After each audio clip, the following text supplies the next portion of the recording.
Hello Corvette fans. So this is my very first 164 scale Corvette, and this model is made by Kyosho.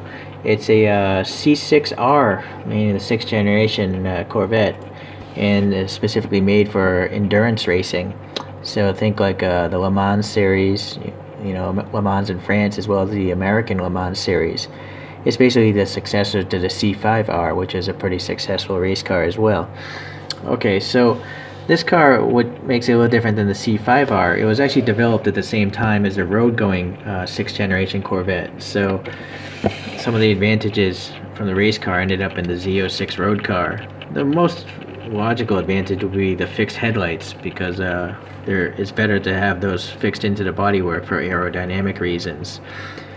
Okay, so there's a couple of variations of this C6R for racing. There's a GT1 class, which is what we're looking at here, and that had a 7-liter engine making 590 horsepower. It also ran carbon ceramic brakes, and then it has these additional aero advantages like the rear wing and this diffuser here. But later on, after 2009, they created a GT2 version, which had a smaller engine and only 470 horsepower, and then went to regular steel brakes, and the aerodynamics were not as dramatic. But we're talking about this one here. This car actually won the GT1 class in 2005, 2006, but the model here says it's a 2007. Right? It says 2007 there. So I looked up that, and unfortunately it lost out to Aston Martin that year. So Aston Martin took the GT1 class in 2007. Okay, so well, that's all I learned about the vehicle itself. So let's get into the casting. I'm noticing this is I think the first Kyosho I've seen that has decals. You see how I just knocked that off there? So usually they tampo print everything, but maybe not on this race car. I'm imagining they probably had a regular street car or something, or a non-race. I don't know what's going on here, but that's clearly a decal. It's not a tampo. You can see this mobile sponsorship is crossing over the panel gap there, so that's a decal as well.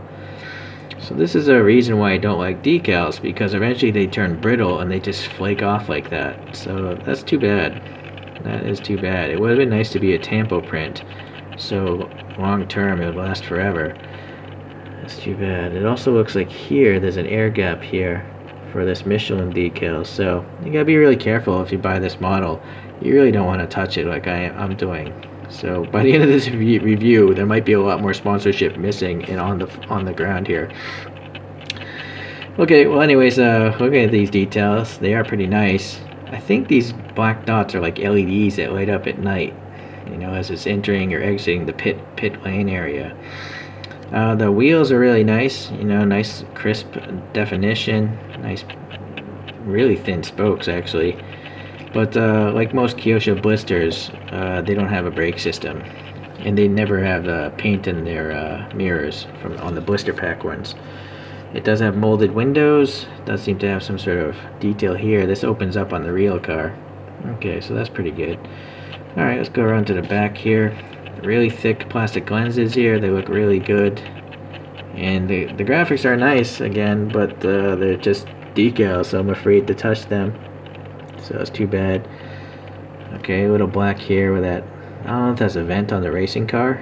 On the road car, I imagine that's where the license plate would go. Okay, spin around here. So this side, yeah, you can see it there, right? The big air bubble for that decal, so that's pretty scary. Okay, but they are nice. Okay. And then to the front we have the lenses, and then behind them we have the details of the light bucket, so that's pretty cool. Okay, yeah, I see another air pocket there. So yeah, this is a really sensitive model. There's black paint in the vents, black paint there, a molded in windshield wiper, and it's black, so that's good. And then we have a black interior, which is actually accurate on a race car. I'm not aware of too many modern race cars that don't have a black interior. Let me get the flashlight anyways. Let's see what kind of molded details there are. Pretty shallow windows though, it's pretty hard to see. Maybe that's not gonna work. Yeah, sorry, There's just too much distortion in the glass. Well, yeah, it's interesting. I'm now seeing a roll cage. I didn't even notice it before, but you can kind of see. Can you see it? I don't know. I can see it, but there's a roll cage, some crossbars going on there. Sorry, it's too reflective. And then what's weird is it looks like the back window is totally black. Or is it? It's super dark smoked? No, it is actually super dark smoke. You can see the axle running through. So I guess that's why they went with the super dark plastic, because they didn't mold any sort of details back in there. And actually, when I look at the photo of the race car, I think it's a black window, or super tinted, so it seems accurate. Okay, so this wing is pretty nice. I don't see any like cooling dimples or anything like that. And it's not super thick plastic. It's pretty good. These are the race car drivers: Max Pappas, Olivia Beretta, and Oliver Gavin. I don't know who those guys are, sorry. We got the hood pins there. Okay. So yeah, it's all in all, it's a pretty nice looking model. It's just that long term it's not very good because they went with decals. So eventually, I'm afraid these decals will totally flake off, right? Look at this number 64, what's going on there, right? So I guess I'll never touch this model again after this review because I'm just going to risk damaging it further.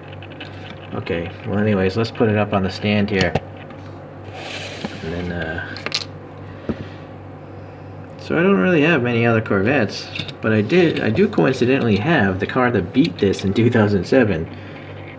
So it's this Aston Martin, and I have a review on this one somewhere in my history. I apologize, I don't remember when I did that review, but you can search Aston Martin in 009 and it should come up in the results.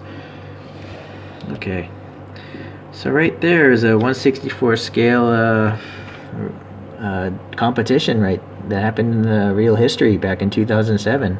So I'm sure at some point in time that Aston had to have passed that Corvette. Or maybe it just started out in first place all along, I'm not sure. But both models are quite nice, as you can see. Kyosho's a great brand as far as these little details, so I'm a big fan.